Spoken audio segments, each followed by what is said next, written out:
ugu yaraan 13 ruux ayaa ku dhimatay ku dhowaad 15 kalena waa ay ku dhaawacmeen dagaal ka dhacay deegaanka Goofgaduud ee gobolka Bay iyadoo sidoo kalena dadkaasi dhintay ay ku jiraan ciidamo gurmad ahaa oo kuwa maamulka koonfur galbeed ka tirsan oo jidka loo galay al-shabaab ayaa sheegatay in ay muddo kooban qabsadeen magaalada ilaa 17 askarina ay ku dileen dagaalka halkaasi ka dhacay hase yeeshee saraakiisha maamulka koonfur galbeed ayaa beeniyey arrintaasi iyagoo sheegay in ciidamadoodu ay hadda ku sugan yihiin deegaanka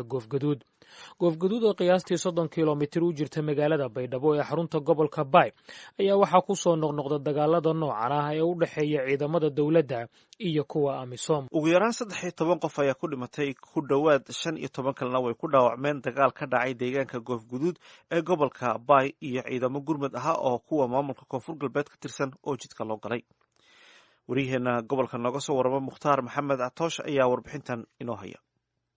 dagaalku wuxuu bilowday barqanimadii saaka markii kooxda shabaab ay weerarkadiisa ku soo qaadeen deegaanka Goofgaduud Shabeelow oo qiyaastii 30 kilomitir dhanka koonfur galbeed kaga beegan magaalada Baydhabo ee xarunta gobolka Bay inta la ogyahay waxa dagaalka ku dhintay 13 ruux oo kamid ahaa dhinacyada dagaalamay 6 kamid ah ciidamada dhintay oo ahaa kuwa maamulka koonfur galbeed waxay ahaayeen ciidamo gurmada oo saarnaa gaari nooca cabdibilaha oo miina ay kula kacday inta u dhaxaysa Baydhabo iyo Goofgaduud sidoo kale iskoorimaadka maanta ka dhacay deegaanka Goofgaduud waxaa ku dhaawacmay in ka badan 10 ruux oo dhinacyada dagaalamay kamid ahaa kooxda al-shabaab ayaa muddo kooban la wareegay gacan ku haynta deegaanka Goofgaduud Shabeelow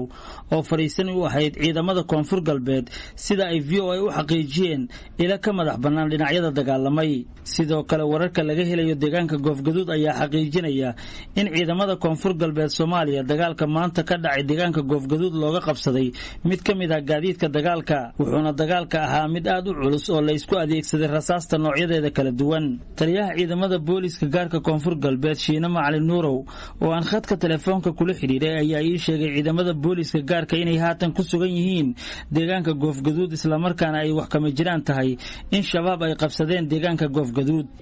xaaladda Goofgaduud ayaa weli kacsan waxaana duledka deegaanka Goofgaduud laga maqlayaa rasaas goosgoos ah inkastoo dagaalku uu joogsaday ciidamo fara badan oo gurmad oo isugu jira kuwa dawladda federaalka iyo kuwa maamulka koonfur galbeed ayaa gaaray deegaanka Goofgaduud Shabeelow mana ahan mid ku cusub deegaanka Goofgaduud Shabeelow oo fariisan u ah ciidamada koonfur galbeed inay weerar ku soo qaadaan kooxda al-shabaab iyadoo muddo dhowr jeerna ay soo weerareen deegaankaasi fariisinka ay ku leeyihiin ciidamada koonfur galbeed